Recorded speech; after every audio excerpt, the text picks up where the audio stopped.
Kasama natin ngayon ang ating Isabelo Popo Cosalan. Kilala nating lahat ito. Welcome, sir. Welcome to me. Welcome to you. But anyway, thank you. Thank you, Malen. Maraming salamat, sir, at pinaunlakan mo kami. Pag-usapan natin ngayon, itong bagong tinatahak mo sa politika, you are running for Congress. That's right. Tell us about your advocacies. Dahil number one sa iyong agenda ang land. Ang dami nating problema ngayon sa lupa. Kasama dito ang ancestral land, segregation, pumasok pa itong problema natin sa John Hay. Ano po ba That's dito uunahin natin? Well, actually, halos sabay-sabay na yan. Kaya nga po. That's one reason, Malen, why we decided to try and run as a candidate for congressman kasi it's because of the urgency. Yes. And of course, it's important, but there's this study kasi by the NEDA experts that by the year 2043, the city of Baguio will experience an irreversible situation, which we call the urban decay. And ayaw nating mangyari yan. 2043 is just 18 years from now. Yes. But it can be addressed if we do something now. If we do the proper things, we introduce reforms into our policies and our laws, for that matter. That's why subukan nga natin at with our background, Malen, as an engineer, trained in planning and even our background, the City Council, when we served as the chairman of the Committee on Urban Planning and Lands as well as Housing for 6 years during our first and second terms noon. I believe that we can do some reforms indeed. You've been a legislator for our City Council for the past 15 years, sir. 15 years, that's right, That 5 you've times. dedicated a sizable amount of your career to legislation. How do you think this will change when you are given the chance to be in Congress? How will your legislation level up? Well, it's just a matter of continuing what we have started and doing what we could have not done as because we are limited in the City Council. Like dealing with national laws such as the City Charter, the Public Land Act, the National Building Code, and other laws, including the Residential Free Patent Law. Naku. Marami po yan. Ano po ba sa tingin nyo ang kailangan natin ngayon sa Congress? When we say you are the representative of the city, what can you do? Because you bridge the gap between the national and the local. How crucial is this role and what do you think we need to push na medyo hindi na bibigyan ng pansin ngayon? Well, yes, tama yan. Hindi naman sigurong hindi nabibigyan ng pansin. Kaya lang, probably it was not the right time or the right people in the right place. So sa tingin ko, this is the right time for us to be the representative of Baguio to Congress. Kasi nga, basically, the problems, the challenges that the city is experiencing can firstly be addressed by dealing with the laws, national laws at that. So we need to go to Congress and represent the people in coming out with reforms or amendments of existing laws. A lot of people are talking about amendments to our city charter dahil there are some provisions na talagang pinagdedebatihan ngayon. What is your stand on this and what do you think we need to amend, if any? First of all, we need to make an understanding. We need to go back to history. We need to understand the situation then. And like for instance, the original city charter of 1909 was written by the American colonizers. So we must understand it was the colonizer who made it, who have written it at such a time that the inhabitants of Baguio were the original settlers. Yes. The Baloys. And at a time when they wanted to populate Baguio with 25,000 warm bodies. Maski saan manggagaling yan. So balik tayo sa history natin ng konti. Yes. Back to our roots. Yes. Because right now, we have 380,000 people as of 2023. Dumadami talaga, sir. Oo. Now, so iba na ngayon ang challenge. It's not to inhabit Baguio with 25,000, but we have actually 380,000 people. That's during the day, the night. Iba kung araw, meaning to say, we can even reach 1 million during the Yes. day. So yun, we need to update the more than 1 century old city charter, which was done in 2022 by our congressman. But unfortunately, it was not able to address other important, equally important aspects of our community or our Pag city. ikaw ang nabigyan ng pagkakataon, what is the first thing that you will do? Again, we go back to the roots. Way back in 1903, the Public Land Act of the Philippines was enacted and became effective. But then there was a special law. In 1909, the city charter was written. So somehow it exempted the city of Baguio from some provisions of the land registration law and the Public Land Act. Kaya nga po hanggang ngayon nagkakaroon tayo ng problema with regards to, you wouldn't believe it, but even down to the business permit issuance. May connection siya. Marami pong nagrereklamo ngayon dito sa pagkuha ng permit na to, mga building Yes. permit, business permit, lahat Yes. po. And then even our problem on traffic and water supply. And even solid waste and especially liquid waste management, it is connected to that. Halos lahat ng issues natin dito sa Baguio, konektado po sa territory natin Oo. to start with. And then, At ito ay usaping lupa. yes, land. Land pa rin, Land the pa root rin. cause. Yeah. Ngayon po, nagkakagulo ngayon because of the recent takeover of the BCDA sa ating John Hay. Yes. How will this affect the land that we are trying to have segregated for the longest time dito sa area na to? And what is happening in this issue? Because it's being debated. The more that we need a new face in Congress with a unique background. Medyo dehado and nga land. daw ang syudad dito sa nangyari, sir. Talaga. Kasi, for one thing, we have the BCDA law. And the mandate of the BCDA, which was created by the BCDA law, is to convert these formerly U.S. bases into money. Yes. To make money out of it, to make business out of it. Of course, like in any business, it gets in conflict with the environment, with the existing community. And when the city government of Baguio issued that permit to develop the Camp John Hay before, way back in 1994, if I remember, they issued 19 conditionalities. Ito po ang 19 conditionalities na kailangan i-recognize pa rin. Yes. And if needed, we will make that into law To emphasize. when we go to Congress. One important condition there is the exclusion of the barangays. Sa 13 barangays.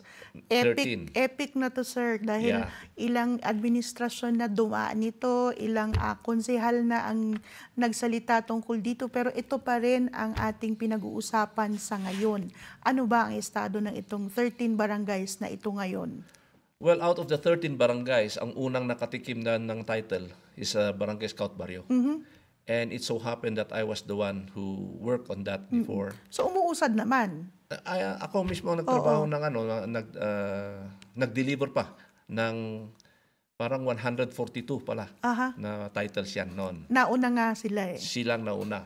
But then, that's just Scout Barrio. But there's also a problem there kasi yung residential area lang na issue. na-issue. How about the open spaces, the Yeah. roads, the schools? Ito yung pinagkokontestan pa rin, yung open spaces. Yes. So we are learning from the Scout Barrio model. But then basically really we need to exclude these occupied areas. Kaya nga that's one reason why I want to go to Congress because It will take a Congress representation to fix this. yes, but with my background, I had also that initial works done when we were chairman of the Committee on Lands. Oo. We asked the DNR, through our representation, we asked the Secretary of the DNR to cause for the cadastral survey of Baguio. And the political boundaries of all the barangays, 128 barangays, or 129 barangays, by the way, of Baguio City was identified already. So that's what you did then. Yes, and we can continue because in Janhay area, the occupied areas, the 13 barangays were already identified. Yes. So what we need now is a law to exclude them. Although it's written there in the 19 conditionalities, Ino-honor pa ba nila itong 19 conditionalities na ito? marami nagko-question, but good thing in the latest case where the city of Baguio won over BCDA, Yes. the Supreme Court mentioned about the 19 So conditionalities. it means they recognize these 19 conditionalities na ginawa pa noong 90s. Dahil ito yung 1994. ito yung pinangahawakan kasi ng syudad. Yes. However, wala ngang organic act or law to do it already. So yun ang kumukulang. Yun. Oo. Yun ay trabahuin natin. Opo. Ngayon, sir, 7 kayong lahat na tumatakbo for Congress ngayong eleksyon. What makes you unique or a cut above the rest of these people who are running, who are, of course, equally competent and have also the passion and malasakit for the city? Paano naiiba ang isang Popo Cosalan? Well, for one thing, ako lang ang engineer, na hindi lang engineer, kundi Baguio-based engineer.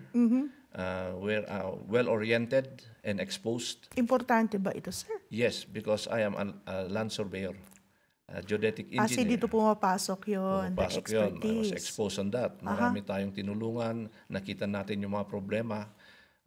To start with, the indigenous people, the Ibaloys, with their ancestral lands. Of course, yes. And then we were able to work out for the approval of the cadastral surveys of lots in the city of Baguio, at least something like 15 barangays. And in these 15 barangays, natanggap na nilang mga titulo nila. Oo. Like Camp 8 Barangay, San Vicente Barangay, Pingat Barangay, Dontogan. There are 15 of them. Yes. Now, with our background also as a descendant of Benguet, we are the only candidate among the congressional candidates with a Benguet descendancy. Now, we can serve Baguio as also as a representative in Congress and at the same time as the ambassador of Baguio to the blessed areas within Benguet. Kasi nga po, hindi nag-i-increase ang land area ng Baguio, nag-i-increase ang population. We need strategies and we need to collaborate with the blessed area. So ito yung mga alas ni Sir Popo eh. Yes, ako lang naman ang taga Benguet. Ako lang ang marunong magsalita ng blessed areas. And ako ang nakakaalam ng kultura. And actually, they are my relatives. So I can represent the people of Baguio in dealing with the people around Baguio to solve our problems on water supply, on traffic, Importante housing. din ito. Yeah. Marami pong hinaharap na issue ang ating syudad ngayon. May we know your stand on our issues that are being debated, kung baga. Punta tayo sa palengke. Ano po ang tindig nyo dito? Alam mo, Malen, way back in 2020, when the city council was confronted with a question on how will we develop the public market, Ito po yung historic vote. Ano po ba ang boto nyo dito noon? I voted for equity financing. So ayaw nyo ng PPP noon? Ayoko ng PPP noon. At ayoko rin mag-loan. So, at ayokong mag-abstain. Oo. Meron akong paninindigan. And yun na nga. Hindi naman po sa pinaparinggan natin yung mga nag-abstain, pero hindi nyo ginawa. Basta hindi ko ginawa. Tama. Ever the statesman talaga Yeah, to si Sir Popo. Pero ngayon po, sir, na nandito na tayo nga sa PPP modality, marami po kasing may ayaw sa project, sa proponent. Dito na po nagkakatalo dahil all the big ticket PPP projects are definitely for the improvement of the city. But the debatable topics here is the proponent. Ano yung mode na gagawin nila, pumapasok na dito sa palengke ang ayaw ng tao ang SM. So there's a clamor na wag namang gawing mall. So what do you think, sir, we should do now that we are in this PPP modality, although you voted otherwise? Well, that's it. When the vote was cast and nanalo ang PPP, that is already the direction of the city. And kaya nga po na-open up na yung doors for the proponents to come in. And unfortunately, yung isang proponent na we encourage actually, yung mga cooperatives ng palengke natin. Ang dami nila. Sabi natin, magkaroon sila ng sort of A a consortium. consortium, that's right. Nung panahon na yun. No? Yes. And we were working with Attorney Abratique, their Yes, leader, one of yes. their leaders.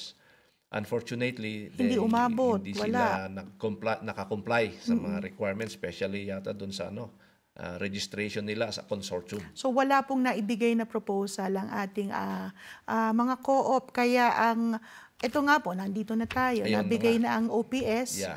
original proponent status sa SM. And also already the City Development Council Nandito na already tayo sa level approved na of yun, it. yung CDC. Yeah. Kaya pupunta na sa council yan. Pero ang huling boto ay nasa konseho City pa rin. Council. Oo. Ano po ba ang mangyayari pag dumating na sa point na nasa council na nga ito? Kailangan ma-justify lahat, both sides, or all sides. So crucial ang boto. Yes. So but it should be dramatic based- ito.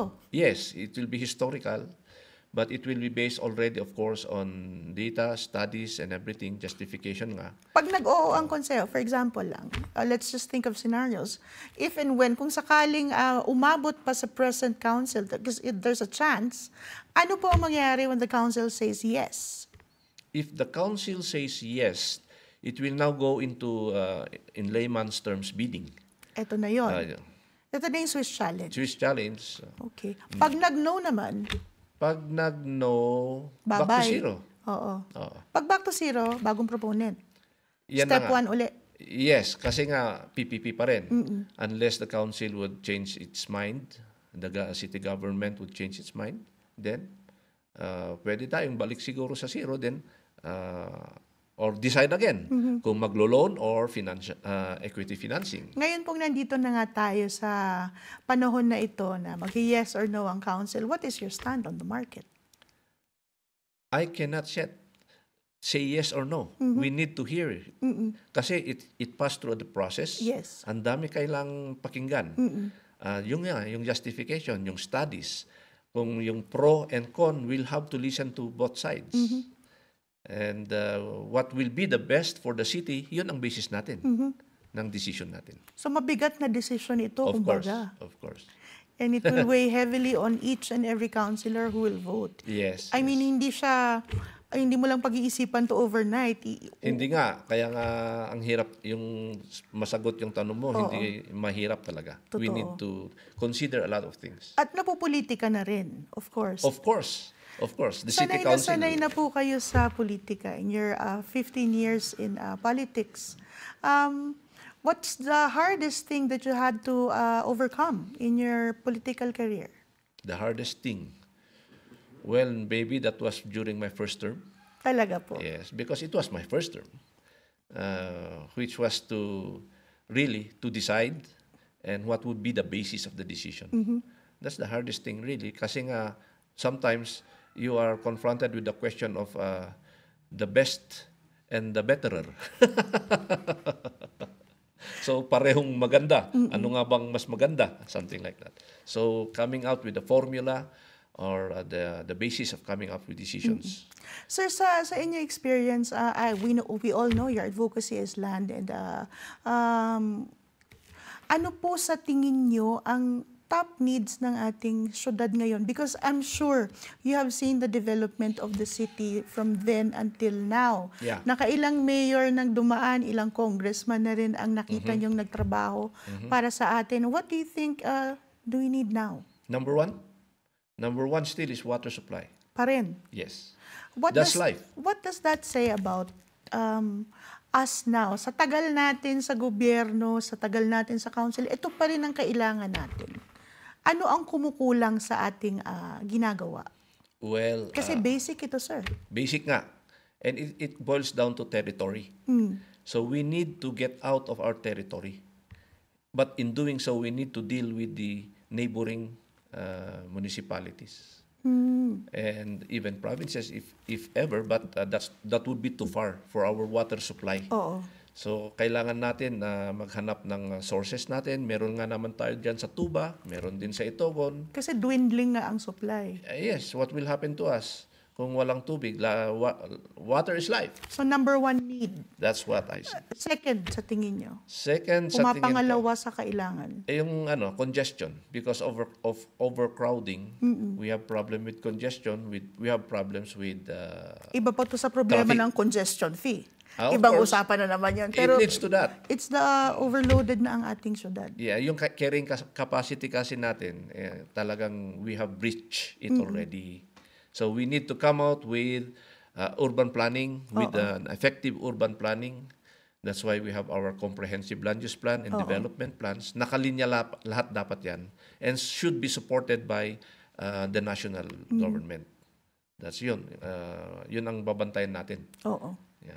So, sir, sa tingin niyo po ba, nagbago ang politika from 15 years ago until now, or is it more vicious now?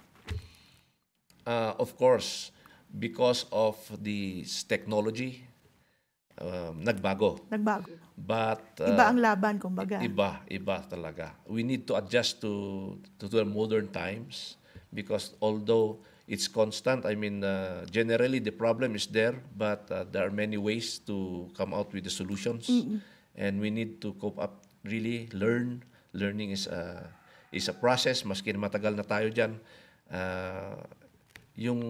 yung principles pareho, pero yung pamamaraan marami ng tayong tools. And that's why it's a challenge. That's why really we support the young people coming in. Madami po tayong mga bagong muka, especially dito sa ating Good Governance Alliance. Nagmi-mix po ang ating newbies, kumbaga virtually unknown young people wanting to serve, and ang mga veterano. Kukunti na lang veterano. Yung mga veterano, coach na lang yan. We need to let them come in, itong mga karamihan sa kanila, young people. So talagang susugal tayo sa kabataan, kumbaga. Yes, because anyway, we're doing government for the next generation. Do you think you will be in politics for a longer time? Maybe not. I would be very happy if I would serve in Congress for maybe 1 or 2 terms. That's it. Because I'm also a senior citizen by this time. I'm already 62 years old. And I would like also to spend more time with family. Kaya lang nga, I believe that it is an obligation on my part to serve with my background, with what I have. Sabi nga nila, you can only give what you have. But hindi ko pa naibigay yung nasa akin kasi. So meron pa tayong kayang may offer sa ating, kumbaga last years na ina-allot mo for government service before you become private citizen ko sa land. Yes, of course. With our experience sa local legislation and our background nga. And really, we believe also, Malin, that what we need is righteousness. Righteousness. And basically, to me, my righteousness is not the good things that I do. It is my faith in the Lord Jesus Christ, who is my righteousness, and with that, I believe that I can serve our people well. Para po sa hindi nakakaalam, 24 years po na Christian leader itong si Sir Popo. Kaya napaka-statesman ng kanyang mga sagot. Hindi po uso kay Sir Popo ang mudslinging talaga. Kahit anong pilit natin talaga. Bakit ko gagawin yan? Talagang napaka-congenial po ni Sir Popo. Isa po sa mga kasamahan natin sa gobyerno na laging kalmado, kumbaga. Ngayon, sir, talk to our voters and tell them why they still need a Popo Cosalan in Congress. Thank you, Malin. To our beloved people and voters of Baguio City, first of all, I would like to thank you for giving me an opportunity to serve you, even for 15 years as your city councilor. But here I am offering myself, asking for permission that I may serve you in Congress, to represent you, to be your spokesperson, to be your face, to be your representative in bringing in reforms into our laws that affects our everyday life in the city of Baguio.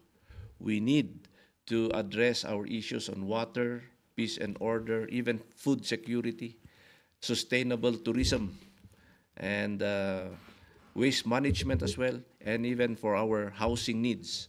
And we believe that with our background as a geodetic engineer, trained in and well-oriented with our land issues here in the city of Baguio. Even as a civil engineer, we were trained in planning And we believe that the city land use or the comprehensive land use plan of Baguio should be used as a tool in coming up with even national laws for the city of Baguio. Because the comprehensive land use plan is supposed to be formulated not only by those in government, but all from as well from the private sector and the civil society organizations. Kaya nga po, when we use the comprehensive land use plan in drafting laws, such as even the revision of the city charter and land laws as well, even for the segregation of 13 barangays in the John Hay area, it would serve as the voice of the people. And it will not only be an idea of the congressman, but that of the people.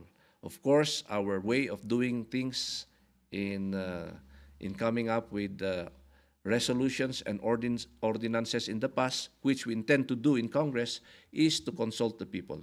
Because to have a responsive government, we need to consult our people as a basis of evaluating the existing laws and policies. All right.